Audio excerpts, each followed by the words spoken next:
যখন ওই শাপলা হত্যার কিছু লোক যখন বলল যে উনি হচ্ছে কাউমি জননী, তার মানে শাপলা চত্বরের হত্যার আজ পর্যন্ত এই কারণে হয়নি। যখন ওই শাপলা হত্যার কিছু লোক যখন বলল যে উনি হচ্ছে কাউমি জননী, তার মানে আমার আপনারটা নিয়ে যেমন গতকালকে খেলা হয়েছে, এটাও খেলা হতে থাকবে। এই খেলা হতে দেওয়া যাবে না। আর শয়তানের কাজ হচ্ছে ভাগ হওয়া। আমরা প্ল্যাটফর্ম হতে হবে বাবা।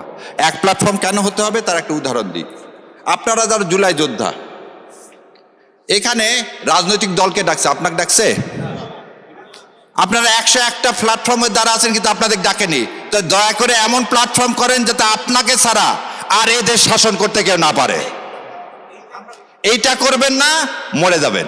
এটা করবেন, বেঁচে থাকবেন। প্রথম জিনিস হচ্ছে যে বললো যে ইন্ডিয়া কি কি করে দিছে, একটা সংবিধান করে দিছে। ঠিক সেরকম যুদ্ধকালীন সময় কি করে দিছিল, আমাদের একটা মুজিবনগর সরকার করে দিয়ে কি করে দিছিল, একটা অর্ডার বানায় দিছিল না।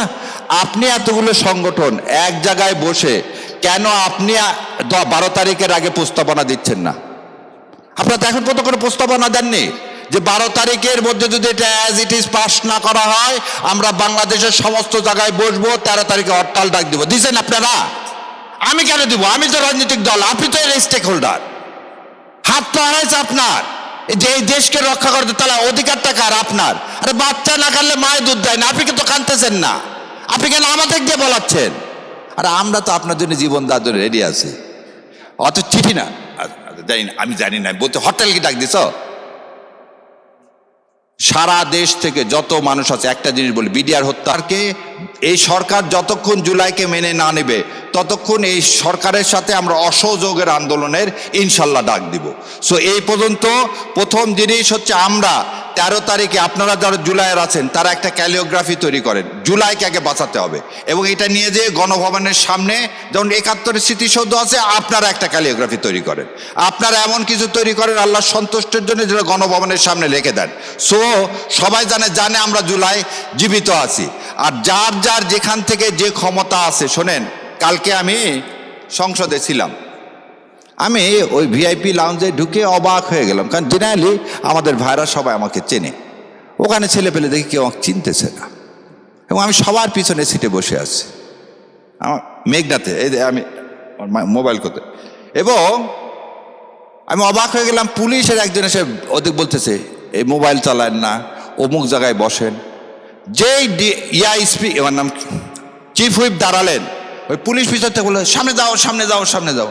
সব পিছন থেকে সিট ছেড়ে সামনে চলে গেল। এবং ওদের মধ্যে একটা ছেলে, আমি বলে যাচ্ছি, এই ছবিটাও দেখা যায়, আমি অবাক হয়ে দেখলাম, সেই ছেলেগুলোকে বলতেছে, শিখায় দিচ্ছে যে তালি দিতে, সংসদে তালি দেওয়া যায় গ্যালারি থেকে। এবং আমি জুলাইয়ের আন্দোলনে যতক্ষণ দেখছি, এনার চেহারা আমি কখনোই দেখিনি। এই লোকটা, এবং এই লোকটা সেকেন্ড বেঞ্চে বসেছিল, সেকেন্ড বেঞ্চে বসেছিল।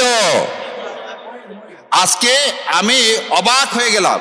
এবং জানেন, আমি মাগরিবের নামাজের পর সেজন্য আমি ওখান থেকে আস্তে করে বের হয়ে আসলাম, যখন দেখলাম যে এখানে আমার জুলাইও ছিনতাই হয়ে যাচ্ছে।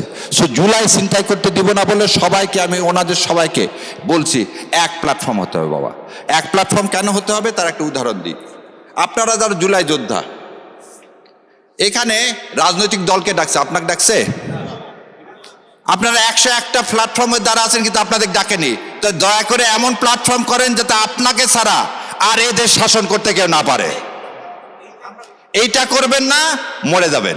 এটা করবেন, বেঁচে থাকবেন। প্রথম জিনিস হচ্ছে যে বললো যে ইন্ডিয়া কি কি করে দিছে, একটা সংবিধান করে দিছে। ঠিক সেরকম যুদ্ধকালীন সময় কি করে দিছিল, আমাদের একটা মুজিবনগর সরকার করে দিয়ে কি করে দিছিল, একটা অর্ডার বানায় দিছিল না। আপনি এতগুলো সংগঠন এক জায়গায় বসে কেন আপনি 12 তারিখের আগে প্রস্তাবনা দিচ্ছেন না? আপনারা তো এখন পর্যন্ত কোনো প্রস্তাবনা দেননি যে 12 তারিখের মধ্যে যদি এটা অ্যাজ ইট ইজ পাস না করা হয় আমরা বাংলাদেশের সমস্ত জায়গায় বসবো, 13 তারিখে হরতাল ডাক দিব। দিচ্ছেন আপনারা? আমি কেন দিব? আমি তো রাজনৈতিক দল, আপনি তো এর স্টেক হোল্ডার। হাত পা হয়েছে আপনার, যে এই দেশকে রক্ষা করতে, তাহলে অধিকারটা কার? আপনার। আরে বাচ্চা না কানলে মায়ের দুধ দেয় না, আপনি কিন্তু কানতেছেন না। আপনি কেন আমাদের দিয়ে বলাচ্ছেন? আরে আমরা তো আপনার জন্য জীবন দেওয়ার জন্য রেডি আছি। অত চিঠি না, জানি না, আমি জানি না বলতে হরতাল কি ডাক দিছ? সারা দেশ থেকে যত মানুষ আছে, একটা জিনিস বলি, বিডিআর হত্যার বিচার আজ পর্যন্ত এই কারণে হয়নি, শাপলা চত্বরের হত্যার আজ পর্যন্ত এই কারণে হয়নি। যখন ওই শাপলা হত্যার কিছু লোক যখন বলল যে উনি হচ্ছে কাউমি জননী, তার মানে আমার আপনারটা নিয়ে যেমন গতকালকে খেলা হয়েছে, এটাও খেলা হতে থাকবে। এই খেলা হতে দেওয়া যাবে না। আর শয়তানের কাজ হচ্ছে ভাগ হওয়া। আমরা ভাগ হব না এক হয়ে থাকবো, আমাদের আইডেন্টিটি এক। আমরা দেশের জন্য করছি, অন্য কোনো কারণে করিনি, করব না ইনশাল্লাহ। এবং এই